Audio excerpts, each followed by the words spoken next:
কি খবৰ আপোনালোকৰ? আশা কৰোঁ আপোনালোক সকলোৰে ভালে আৰু লগতে মোৰো ভালেই। আজি আহিছোঁ আমি মানে ল'ৰাটো মই দুয়োটাই আহিছোঁ মানে RT অফিচ আহিছোঁ। নতুনকৈ মানে বাইক এখন লৈছিলোঁ, বাইক নহয় স্কুটি এখন লৈছিলোঁ। বাইক এখন আছেই হাজবেণ্ডৰ আৰু মোৰো ডিউটিৰ কাৰণে অসুবিধা হয় আৰু ল'ৰাটোও কলেজলৈ যায়, দূৰ হয়, সেইটো কাৰণে স্কুটি এখন লৈ দিলোঁ।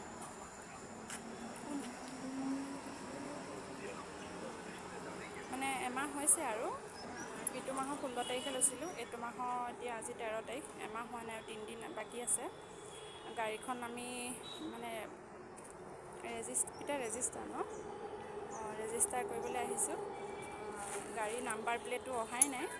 এতিয়া মোৰ নামতে লৈছোঁ, ল'ৰাটো বয়স হোৱা নাই যে, সেইটো কাৰণে ফটো লোৱা হৈ গ'ল আৰু মোৰ চব কাম হৈ গ'ল, চহী তহিও হৈ গ'ল।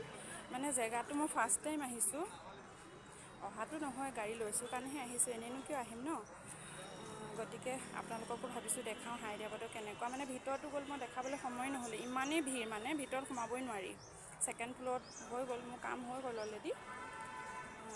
তাৰপিছত এয়া চাওকচোন, ইয়াত গাড়ী লাইচেঞ্চো দিয়ে, মানে বহুত ধুনীয়া জেগাটো, মানে গাঁৱলীয়া নিচিনা লাগিছে, বহুতেই ধুনীয়া। ভিতৰতো মই দেখাবলৈ পাহৰিলোঁ মানে ইমানেই ভিৰ, মোবাইল ল'বলৈও মানে সময় নাই।